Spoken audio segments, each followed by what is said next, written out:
আজকে ছোট্ট একটা ভিডিও করলাম, সেটা হলো আজকে সকাল 11টা থেকে 3টা পর্যন্ত কি করলাম সেইটুকুই দেখাবো, একটা অভিজ্ঞতা।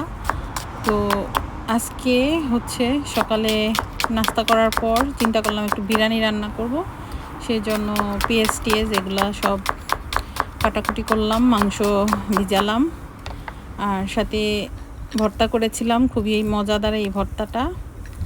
আচ্ছা, তো ভর্তা টর্তা এখন সব কিছু গুছগাছ করে রেখে বাইরে চলে যাব। তো রেডি হয়ে এখন রওনা দিলাম সেই গন্তব্যে, সেটা হলো আমার বড় মেয়ের জন্য একটা বাসা খুঁজতে হবে। সেই জন্য এখন আমরা যাচ্ছি যারা বাসা রেন্ট দেয় তাদের কাছে। তো বাসা রেন্ট যারা দেয় তাদেরকে ফুদোসান বলে জাপানে। তো এখন লিফটে থেকে নেমে এই তো সাইকেলে করে দোকানে যাব, আমাদের দোকানে।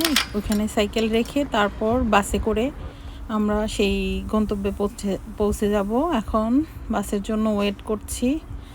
তো মোটামুটি বাসও কাছাকাছি চলে আসছে। এখন বাসে করে আমরা সিটি কর্পোরেশনের কাছে নামবো। এই তো সিটি কর্পোরেশন থেকে এখন আমরা যাচ্ছি সেই বাসা রেন্টাল করার জন্য ফুদোসানের কাছে। তো আমাদের যেই টাইম দিয়েছিল সেই টাইমের চেয়ে একটু আগেই আমরা পৌঁছে গেছি, যেহেতু 12টার সময় আমাদের টাইম ছিল, কিন্তু একটু তাড়াতাড়ি চলে আসছি। তো এখন এখান থেকে হেঁটে আবার ওই রেন্টালের অফিসে যাব। এখন স্টেশনের কাছে চলে আসছি হাঁটতে হাঁটতে। খুব বৃষ্টি পড়ছিল চারিদিকে কয়েকদিন যাবতই, টাইফুনের কারণে অনেক বৃষ্টি চলতেছে, প্রায় 5-6 দিন যাবত খুবই বৃষ্টি চারিদিকে। আর এটা হচ্ছে জাপানের ওয়ায়ামা শতেঙ্গাই। এইটা পুরাটাই মার্কেট, শতেঙ্গাইয়ের ভিতরেই আসলে মার্কেট থাকে। এখানে ছিল সেই এটার উপরে রেন্টালের দোকানটা, এটার দোতলায় আমরা এখন ঢুকবো। তো ঢোকার সাথে সাথেই ওরা আমাদেরকে চা কফি কী খাবো সেটা জিজ্ঞেস করে নিল। ওই মেয়েটা আমাদের জন্য এখন কফি পিস টি বানাচ্ছে, আমার মেয়ে বলছে পিস টি খাবে। আচ্ছা, তো পিস টি দিয়ে গেল আমাদেরকে। এখন আমরা মানে কি ধরনের বাসা চাই সেটা লিখে আমার মেয়ে কাগজ দিল। তারপর ওরা ঠিক অ্যাডজাস্ট টাইমে আবার আমাদেরকে সবগুলো দেখালো।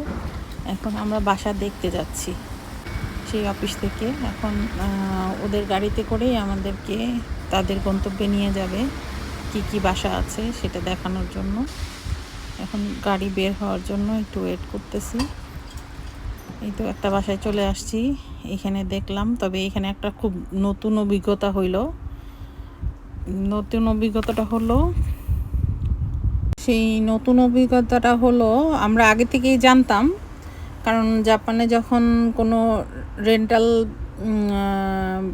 বাসা রেন্টাল করতে যান তখন ওরা বাসায় কি আছে সব ধরনের কিছু ডিটেলসে লেখা থাকে।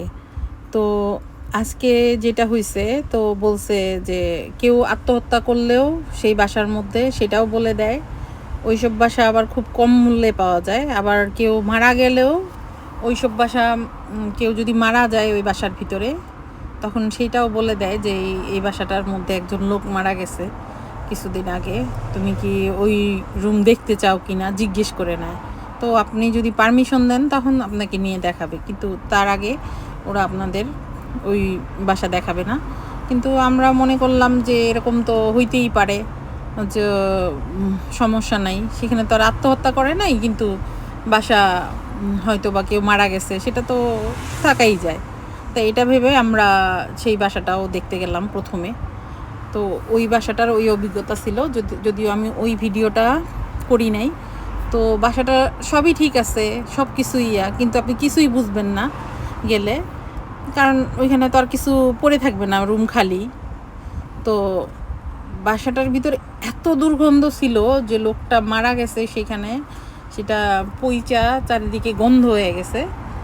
তো এইটা আমাদের কাছে খুবই ইয়ে লাগছে, যদিও এই রুমটা হয়তো বা ভাড়া হবে না, আর কিন্তু তারপরেও আমরা পারমিশন দিয়েছি, এই জন্যই ওরা আমাদেরকে দেখাইছে। তো ওই অভিজ্ঞতাটার জন্য আমার আসলে খুবই আজকে সারাদিন খারাপ লাগতেছিল, কিন্তু কিছুই করার নাই। আমরা দেখতে চাইছি বইলেই আমাদেরকে দেখাইছে। যদি আমরা ডিনাই করতাম যে না আমরা দেখবো না, তাহলে হয়তো বা ওই বাসাটা ওরা আমাদেরকে দেখাতো না। যাই হোক, এখন আমরা আবার আরেকটা নতুন বাসা দেখার উদ্দেশ্যে যাচ্ছি, এখন সেটার মধ্যে দেখব। তো এই ছিল এই বাসাটার সিঁড়িটা, যেহেতু একা থাকবে ও, তো একা থাকার জন্য ওই রুমগুলো অনেক ছোট থাকে। আর একটু মানে যদি টাকা পরিমাণ বেশি হয় তাহলে হয়তো বা একটু বড় বাসা পাওয়া যায়। এখন ও যেই টাকার মধ্যে চাচ্ছিল, তো ওই রুমগুলা দেখাইছে। এইটা উপরে আর কি একটা স্পেস, এখানেও থাকা যায়, আর নিচে রুম, টয়লেট, আর ছোট্ট একটু কুকিংয়ের জায়গা। তো কুকিংয়ের জায়গাটা সব কিছু মিলে আমার পছন্দ হয়েছে, আবার হয় নাই। তো আমরা এখনও ডিসিশন নেই নাই, 2 দিন অপেক্ষা করতে চাচ্ছিলাম, যে বলছি যে 2 দিন পরে জানাবো।